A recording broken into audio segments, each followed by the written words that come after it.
It was on a cloudy Tuesday morning when Nora first noticed the blind man. She had just finished her 7 a.m. lecture and was heading toward the local kiosk to buy a loaf of bread and sachet water, all her pocket money could afford that day. He was sitting on a tattered mat beside a busy roadside near the university gates. Dark glasses covered his eyes, and his dusty clothes hung off him like they didn't belong. A worn-out sign leaned against a rusted tin bowl beside him. "I am blind. Please help me." People passed him like he didn't exist. Some stepped over his foot.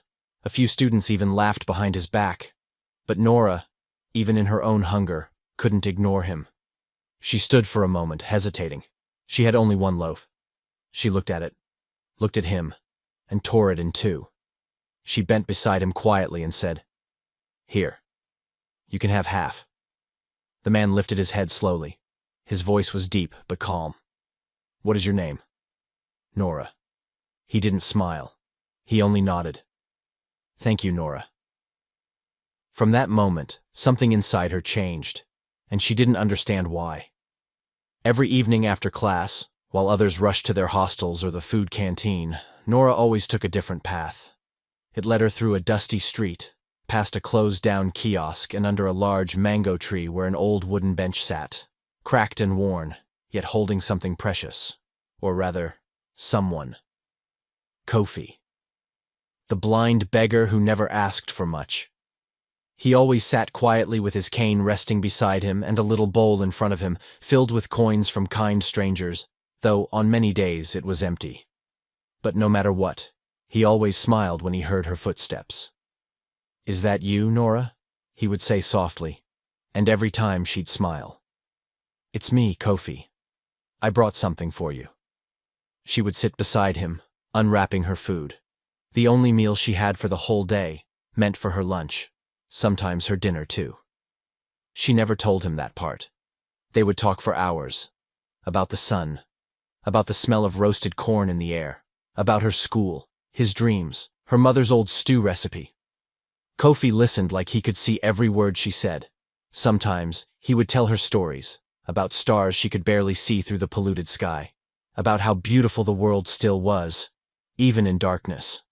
One day, while they were laughing about a story Kofi had just told, about a chicken that refused to sleep and danced all night, their peace was shattered.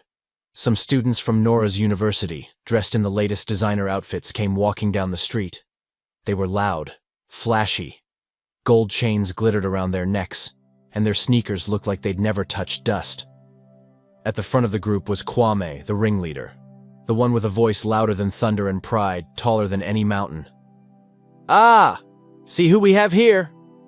Kwame laughed, his eyes resting on Nora and Kofi. One of the girls laughed loudly. "Isn't that the scholarship girl? Sitting with a beggar again?" Another boy, chewing gum and wearing a diamond-studded wristwatch, threw his half-empty bottle of water. It landed right on Kofi's lap, soaking his faded trousers. Nora jumped up. "Hey! What's wrong with you?" Kwame stepped closer, smirking. "Why waste time with a blind beggar, Nora? You're already poor. You want to marry poverty too?" The others laughed. One of them pulled out her phone and pretended to take a selfie. "Smile, beggar boy. This will trend." Kofi lowered his head, saying nothing. His hands shook slightly. The bottle rolled off his lap and hit the ground. Nora turned to them, eyes burning. "You think you're better because of your clothes? Your watches? You have everything, but your hearts are empty." Kwame scoffed. "Come, join us. I can buy you lunch and a real life, not this charity project." Nora's voice cracked as she said, "I'd rather starve every day than walk with people like you." Kwame rolled his eyes. "No wonder you're stuck here."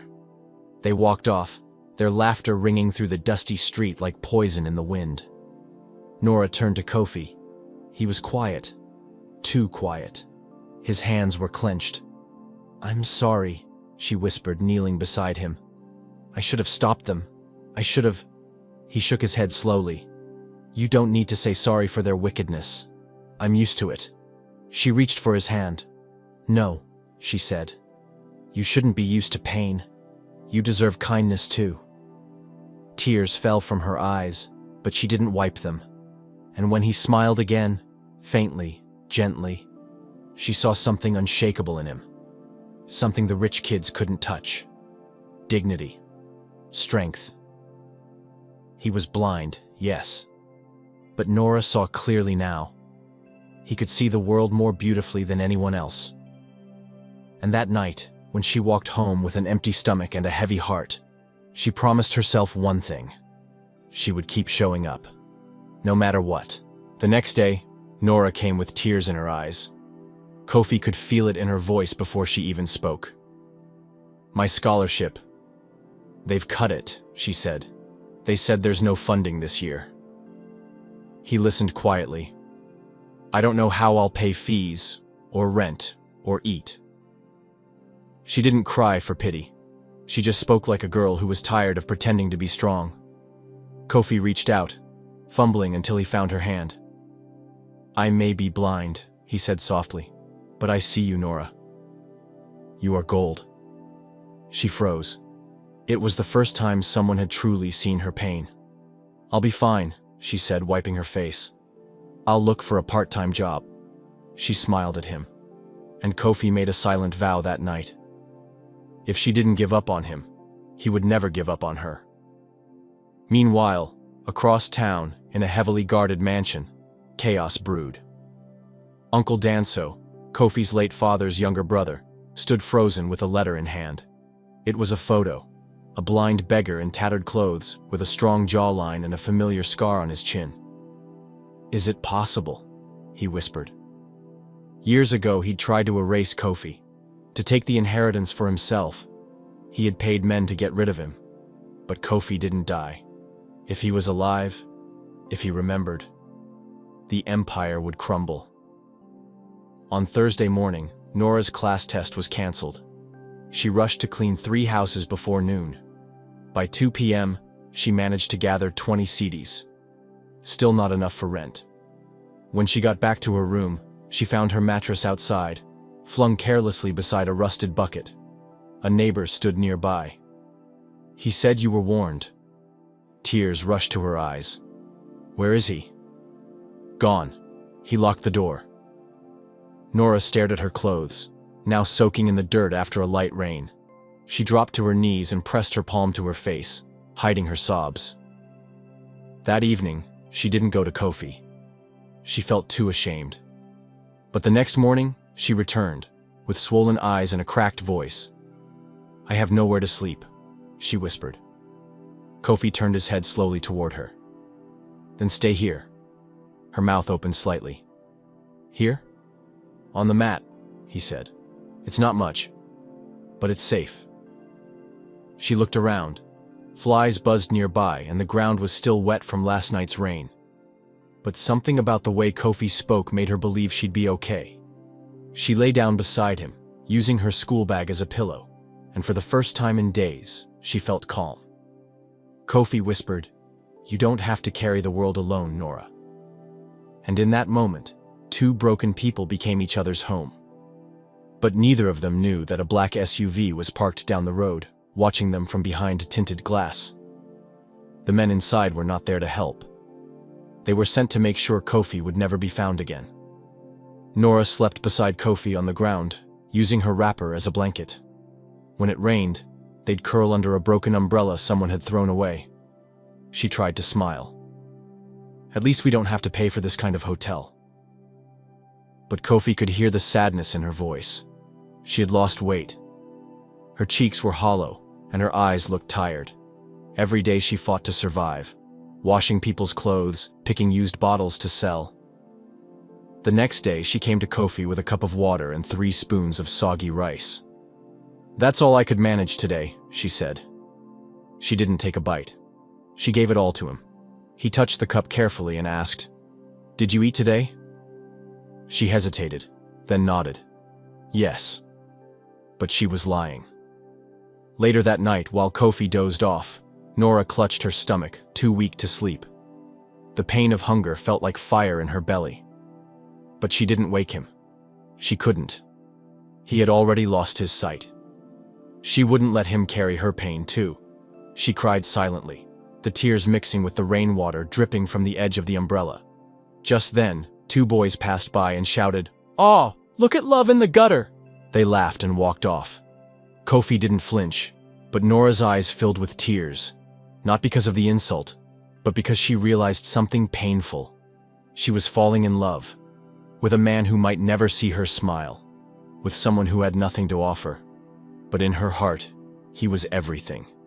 Nora hadn't been home in almost 2 years. Life had been hard, but pride had kept her from returning.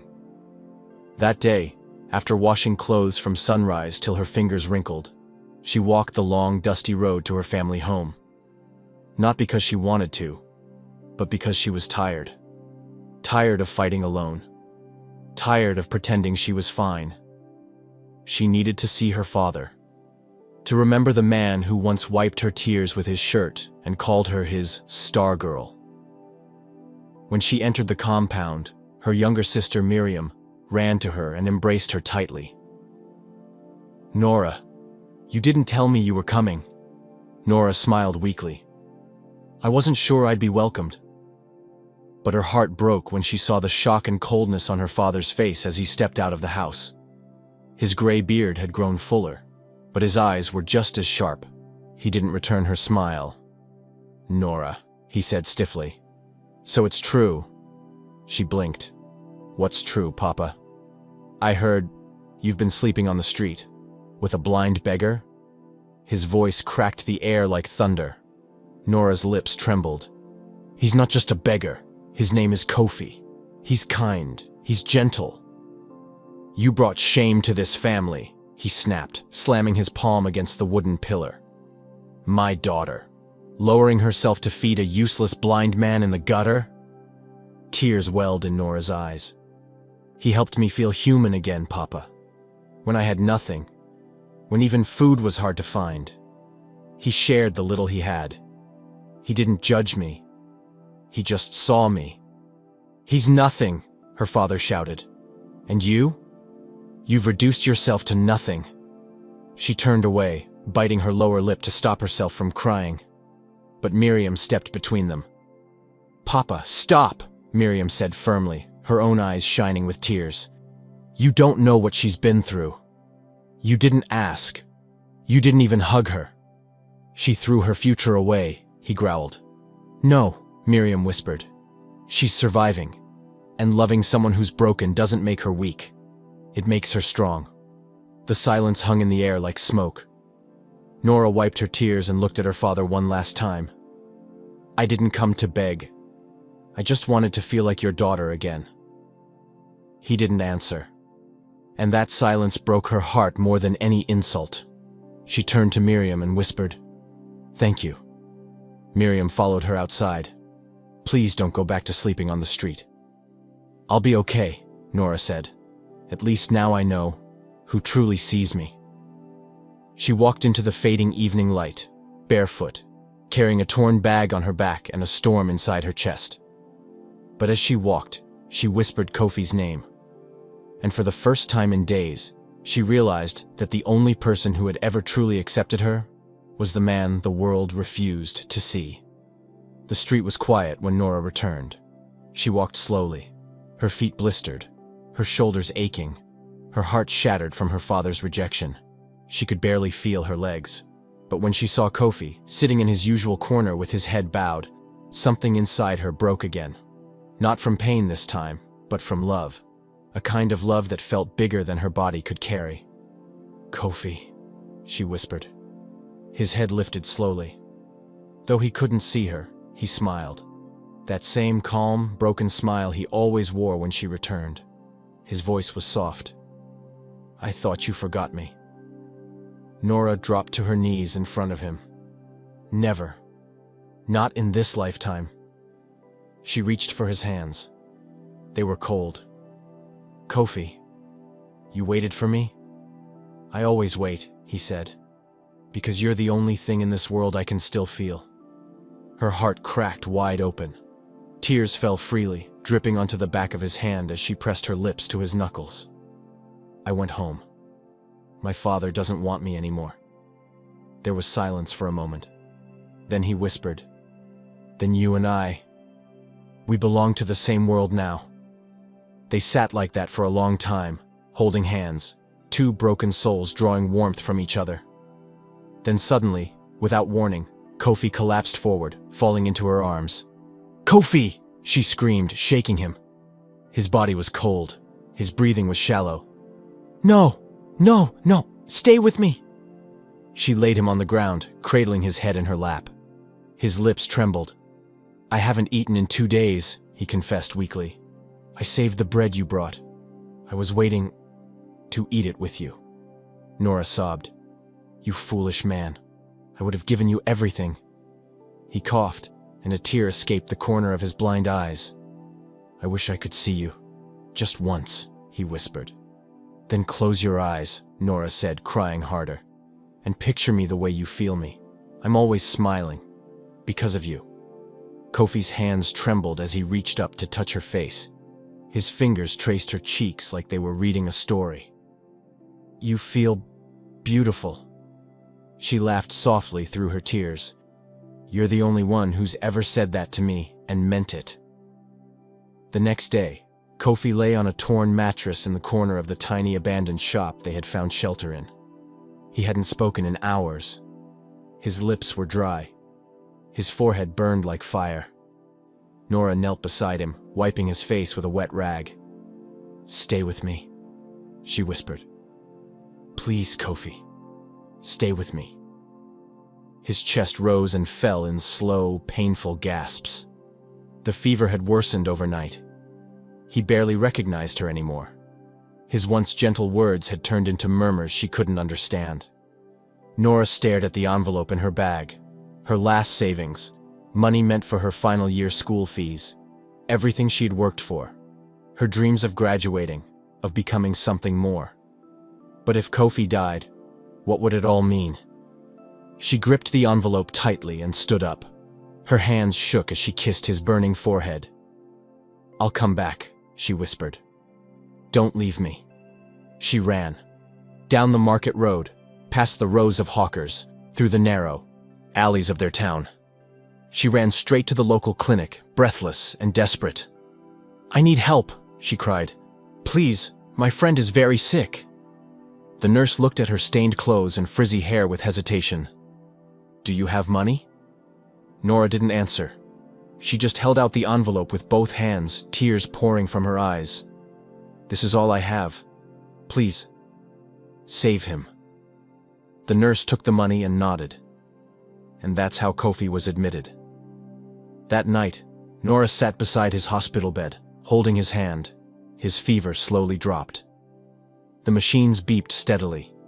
She smiled weakly, her body tired, her eyes heavy, her heart hollow. She had saved him, but she had nothing left for herself. 2 days later, Nora made the hardest decision of her life. She walked to her family house again.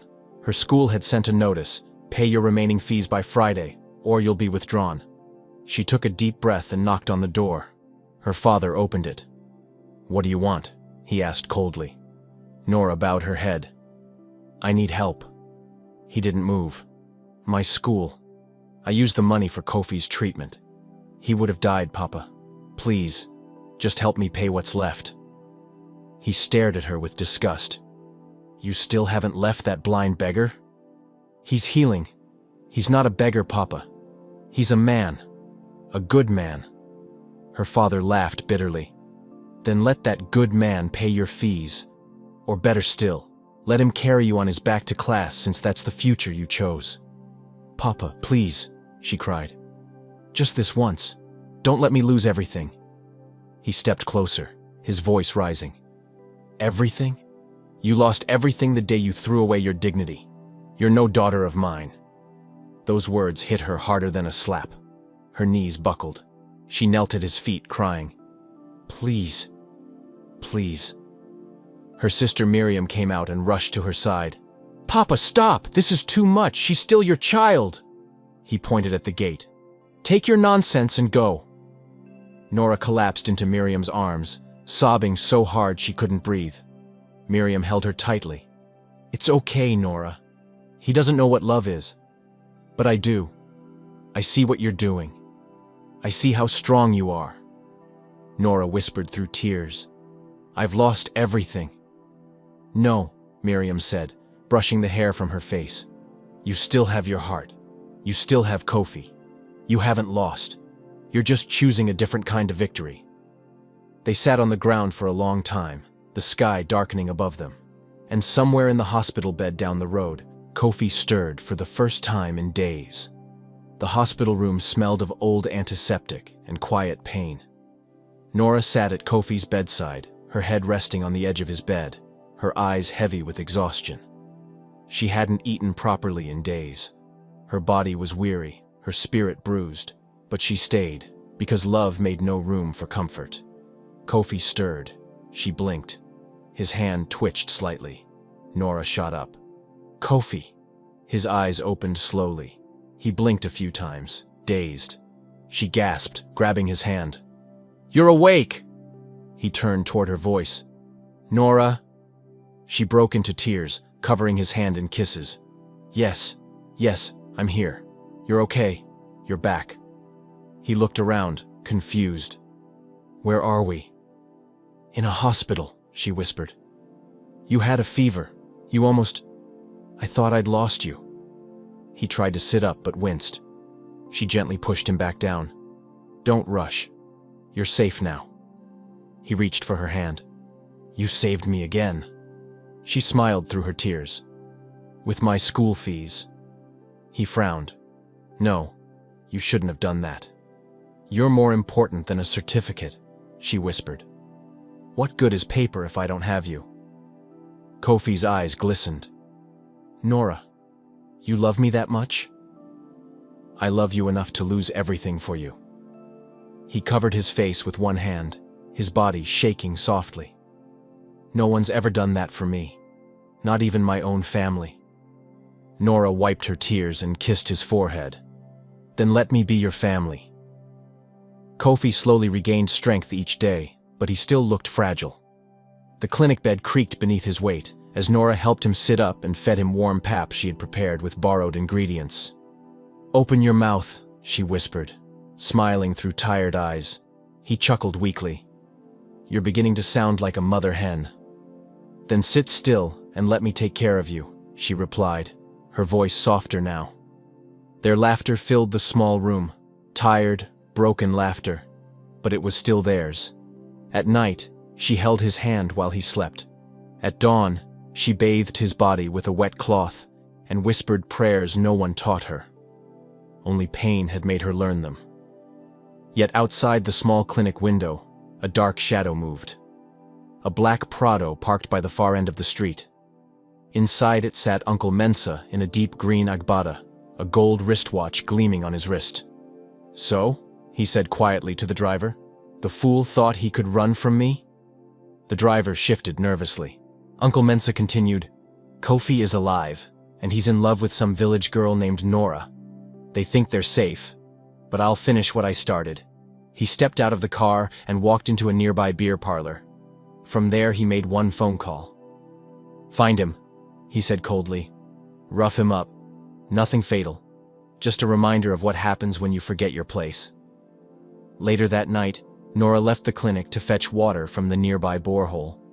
Kofi promised to stay in bed. The alley was quiet. Too quiet. As Kofi stepped out slowly, stretching his legs for the first time in days, he didn't notice the three men waiting in the shadows. "Hey, blind boy," one of them called out mockingly. Kofi turned his head. "Can I help you?" The first punch landed in his stomach. He gasped, falling to the ground. Another kick, then another. His body curled in pain, but he didn't cry out.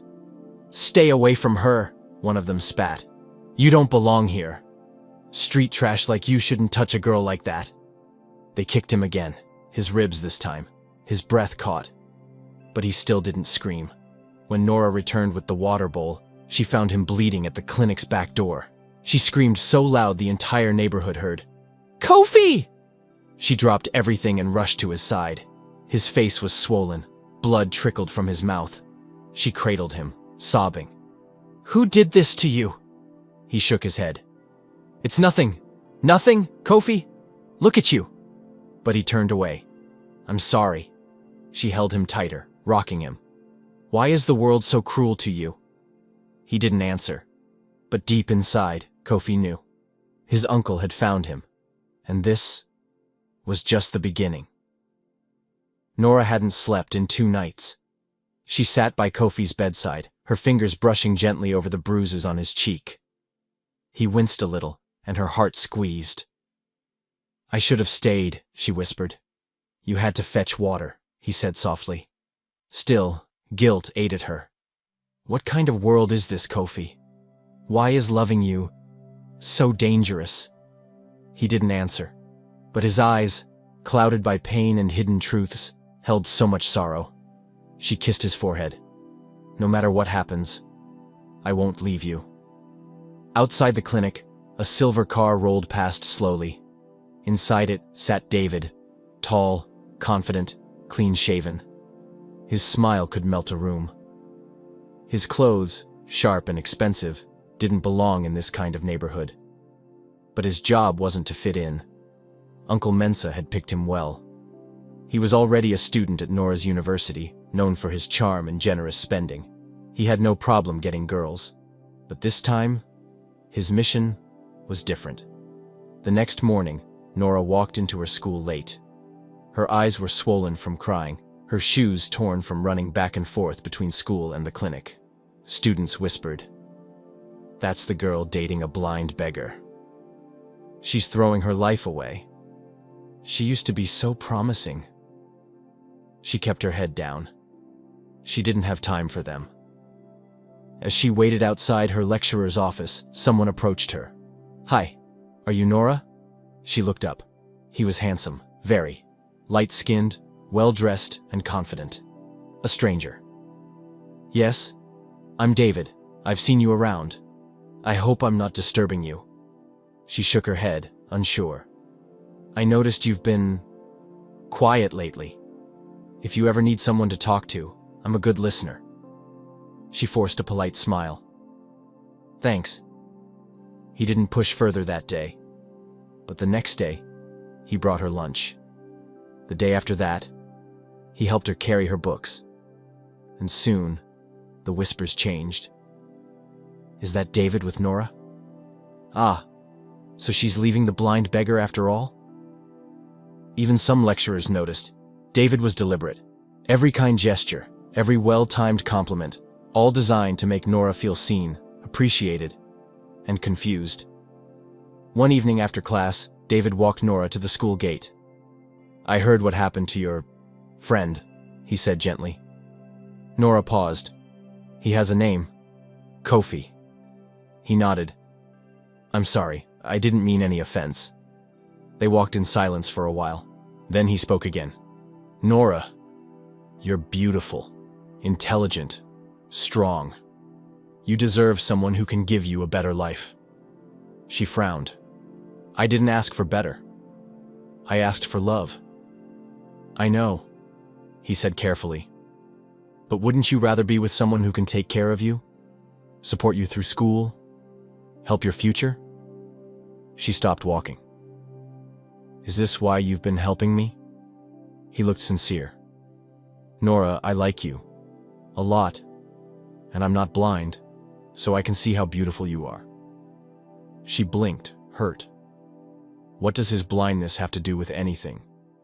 David hesitated. "I just meant, you know nothing about Kofi," she snapped. "And you know nothing about love." He reached for her arm gently. "I just want you to think about your life. You're too good to waste it on someone who will only bring you pain." Her voice trembled, but her eyes were strong. "Let me tell you something, David. Kofi may not have money, or eyes that see. But he sees me in ways no one ever has. He knows the sound of my pain. He listens when I say nothing.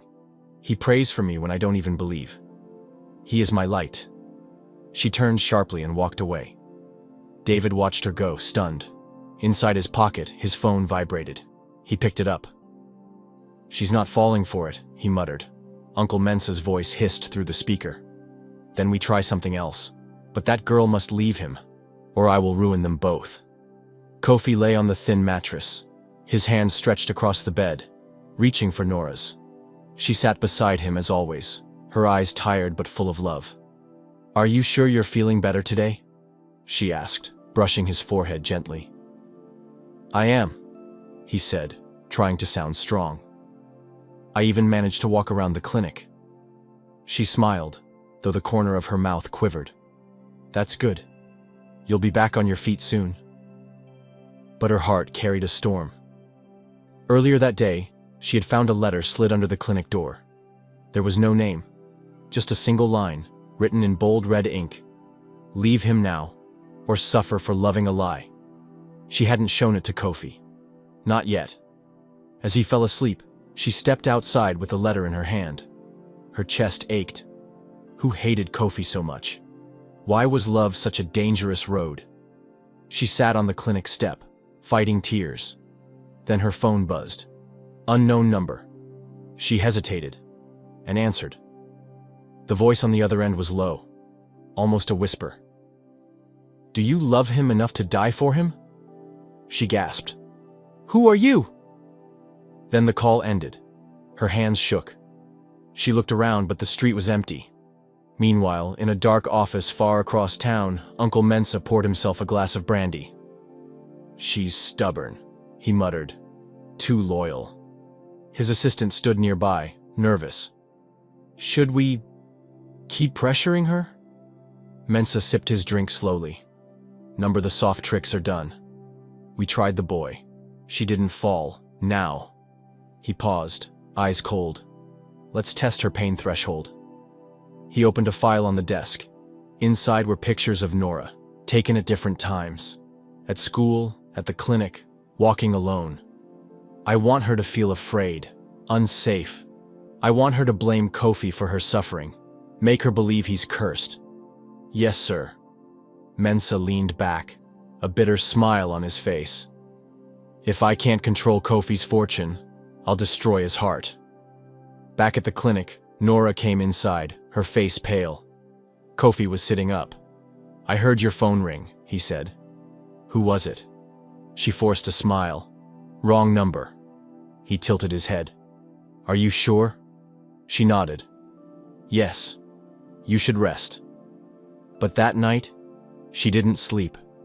Instead, she sat beside him, staring into the shadows, clutching the note in her hand. Her heart whispered doubts she didn't want to hear. Was their love strong enough for whatever this was? She didn't know. But she was afraid. Deeply afraid. What Kofi didn't know was that danger was coming. Not with fists this time, but with words that could cut deeper than any blade. Uncle Mensa had found them. Dressed in a sharp African attire with a cold, cruel smile, he strolled into the clinic without warning. Kofi sat up weakly the moment he heard that chilling voice. Well, Uncle Mensa said, his voice echoing. "How's the little love story going?" Kofi froze. "Uncle Mensa, please." But his uncle was already facing Nora. "You poor girl," he sneered, pretending to pity her. "Do you even know who you've been feeding and caring for like a wounded puppy?" Nora looked at him, confused. "What are you talking about?" Uncle Mensa grinned. "Let me give you a little gift. The truth. That blind beggar you've been sacrificing your life for? He's no beggar. He's no cripple. He's not even blind." Silence filled the room like a heavy fog. Nora blinked. "What? What did you say?" Kofi's voice broke. "Nora, please. I can explain." Uncle Mensa interrupted, venom in every word. "He's been lying to you. Pretending to be poor. Pretending to be helpless. He's a billionaire's son, Kofi Badu. The heir to Badu Holdings. My own nephew." Kofi stood, weak but desperate. "Nora, listen, please." But it was too late. Her hands trembled, her eyes filled with tears.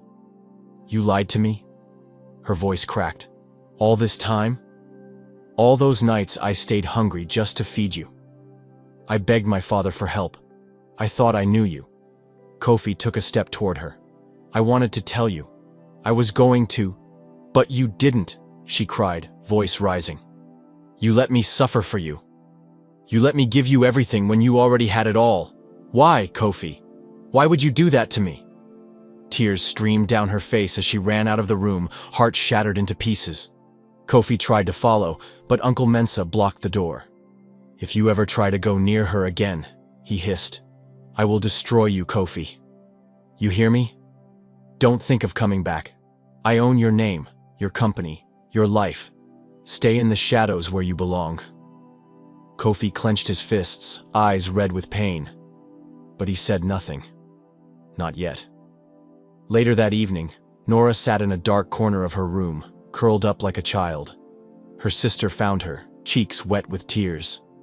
"Nora," she whispered, sitting beside her. "Talk to me." "He lied to me," Nora sobbed. "After everything. He let me believe he was blind. He let me give up everything when he had so much." Her sister held her. "I know it hurts, but maybe there's more to it. Maybe he had a reason. I just wish I heard it from him," she whispered. "Not from someone who wanted to see me hurt." The next day, there was a knock at their door. It was Kofi. He stood, breathing heavily, eyes filled with sorrow. "Nora," he said, voice raw, "please, let me talk." She hesitated, then stepped outside. They sat under the stars, both too broken to speak at first. Then he began. "I never meant to lie to you. I was running, hiding, from a life I didn't want, from an uncle who wanted to control me, take everything my father left behind. He told lies about me, ruined my name, left me with nothing but pain." Nora listened in silence. "I pretended to be blind to protect myself. I wanted to know if love could exist without money, without status. Then I met you, and suddenly the lie started to feel real. Because you were the only truth I had." His voice cracked. "Every moment with you healed something in me. But I was afraid. Afraid that if I told you the truth, I'd lose the only person who ever saw me for who I truly am." Nora wiped her tears, trying to hold her heart together. "Why didn't you trust me enough to tell me?" "I didn't trust myself," he whispered. Then she reached out slowly, touched his hand. "I still feel betrayed. But I know pain too. And I know what it means to run. I see you, Kofi. Not the money, not the lie. Just you." He broke down, pulling her close. "I love you, Nora. I always have." She held him tightly. "I love you too. Just don't ever lie to me again." She collapsed into his arms, sobbing. "I would have stayed, even if you were poor forever." "I know," he whispered. They sat in silence, holding each other tightly. Two broken hearts came back together, not because the past didn't hurt, but because their love was strong enough to survive it. And as the morning sun rose, a file was handed to the police, containing proof of fraud, blackmail, and embezzlement committed by Uncle Mensa. The net was closing in, and a storm was coming. The sun rose slowly that morning, but nothing felt bright. Kofi had not slept. He knew. Staying had made her a target. He stood by the window, silent, listening to her gentle breathing. He wished he could protect her from everything. But how do you shield someone from a shadow? He picked up his phone. It was time. At the regional police station, Detective Mensima placed the file on the table in front of her commanding officer. "This is everything," she said. "Fake transactions, stolen funds, secret accounts, all traced back to Mr. Mensa." The officer raised his brow. "You're certain?" "Positive," she said. "We also received a confidential voice recording. Him threatening a young woman named Nora." "Arrest him," the officer said without blinking, "before someone gets hurt." But Uncle Mensa was already a step ahead. He sat in the back seat of a luxury black SUV, his fingers drumming against the door. His face was tight with rage. "They want to play games?" he hissed. His bodyguard, a huge man with cold eyes, nodded. "We'll handle it." Mensa opened his phone and stared at Nora's photo. "Take her. No blood, just fear. She needs to understand what happens to people who ruin empires." That afternoon, Nora went to buy food across the street from the clinic. Kofi had insisted she rest, but she had barely eaten in 2 days. Her feet dragged as she stepped into the dusty roadside kiosk. She didn't see the car pull up behind her. Two men stepped out. "Excuse us, are you Nora?" She turned, confused. "Yes, why?" Before she could finish the sentence, one of them grabbed her arm. "Let go of me!" she screamed. People nearby turned, but the men flashed fake ID cards. "She's under questioning," one said quickly. But Kofi had already sensed something was wrong. When Nora didn't return, he stepped out with cautious steps, calling her name. Then he heard it, her scream, far off in the alley. He ran faster than ever, pushing past fear and pain. He followed the sound of her voice crashing into the alley. The men turned, shocked. "Hey, step back!" But it was too late. People from nearby shops had already started recording the scene. One threw a bottle, another a stone. In minutes, the crowd surrounded them. The men ran, but not fast enough. The crowd caught one. The other disappeared. Nora dropped to the ground, shaking. Kofi knelt beside her, pulling her close. "I'm here," he whispered. "I'm here now." That evening, the police arrived with news. "Your uncle was arrested an hour ago," said Detective Mansima. Kofi nodded, holding Nora's hand tightly. "He'll face everything," she added. "Attempted kidnapping, fraud, blackmail." His world just collapsed. But even with justice on the horizon, the wounds still bled. Nora hadn't spoken since the incident. She stared at the wall in silence, her fingers curled into Kofi's shirt. He kissed her forehead. "I'm sorry," he whispered, "for everything." But some pains don't answer right away. The morning breeze was gentle, but something had shifted in the air. Nora sat by the window, her fingers tracing invisible lines on the glass. It had been 3 weeks since the kidnapping attempt. 3 weeks since the truth shattered every lie Kofi had carried. He wasn't just a beggar. He wasn't just blind. He was Kofi Owusu, heir to a multi-billion naira empire, stolen from him by his uncle, who now sat in prison awaiting trial. And Nora, she had stayed. Through the hurt, through the fear, through everything. Kofi stood behind her now, fully dressed in a tailored navy blue suit. "I want to show you something," he said gently. She turned, eyes wide. "What is it?" "Come with me." They drove for hours, out of the city, past tall gates, into a world Nora had never imagined. The gates opened slowly, revealing a mansion the size of a palace, with fountains, flowering trees, and marble steps that stretched like a dream. Nora froze. "Kofi, where are we?" He stepped down and opened her door. "Home." Tears filled her eyes before she could stop them. "This can't be real." "It is," he said, gently taking her hand. "And I want it to be your home, too." Inside, the golden chandeliers glowed like stars. The walls were decorated with paintings, each one more beautiful than the next. And then, from the far end of the hall, a woman appeared, dressed in gold and white, regal and calm. "Kofi?" "Mama," he smiled. "Meet Nora, the woman who saved me, even when I had nothing." His mother stepped forward, looked at Nora, then pulled her into a warm embrace. "Thank you," she whispered, her voice breaking. "Thank you for loving my son when no one else would." Nora broke down in her arms. The next day, Kofi drove Nora to her family house, not as a beggar, not in rags, but in his finest attire, in a luxury car that made heads turn. Her father opened the door, shocked to see them. "Nora!" She stepped forward. "Daddy." "I heard everything," he whispered. "I was wrong. I didn't protect you. I didn't believe in you. Can you ever forgive me?" Nora's heart broke all over again. She ran into his arms. "I already have." Her sister joined them in tears. They all hugged, laughter and sobs tangled together like music. Months passed. Nora finished her final exams, graduated with honors, and landed her dream job at a top African firm.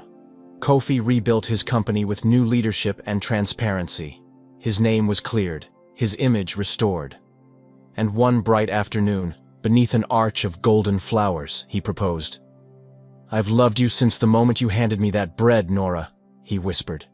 "Please say yes." She was already crying as she nodded.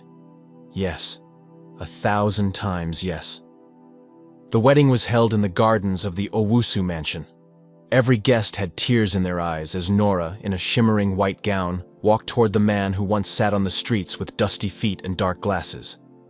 Her father walked her down the aisle, proud and redeemed. Her sister held her train, beaming. Kofi's mother wiped her tears every 2 minutes. The vows were simple. No long speeches, no rehearsed lines. Just two hearts, promising to love each other no matter what. They kissed under a rain of rose petals, and the guests clapped for minutes. Years later, on the same bench where they once sat under the moonlight, Kofi and Nora watched their twins play in the grass. The wind was soft. The past was far behind them. They had fought for this love, with tears, pain, hunger, and sacrifice. But in the end, they won. No disguises, no secrets, just truth, forgiveness, and a love that would never die. And as the sky turned gold, Kofi leaned closer to her and whispered, "If I had to lose everything just to find you again, I would." Nora smiled, tears in her eyes. Me too. And they lived happily ever after. Dear viewers, what lessons did you take away from this dramatic tale? We would love to hear your thoughts in the comments below. If you enjoyed the story, give us a thumbs up, share it with friends, and hit that subscribe button. Don't forget to turn on notifications so you never miss out on our latest updates. Thanks for watching, and stay blessed.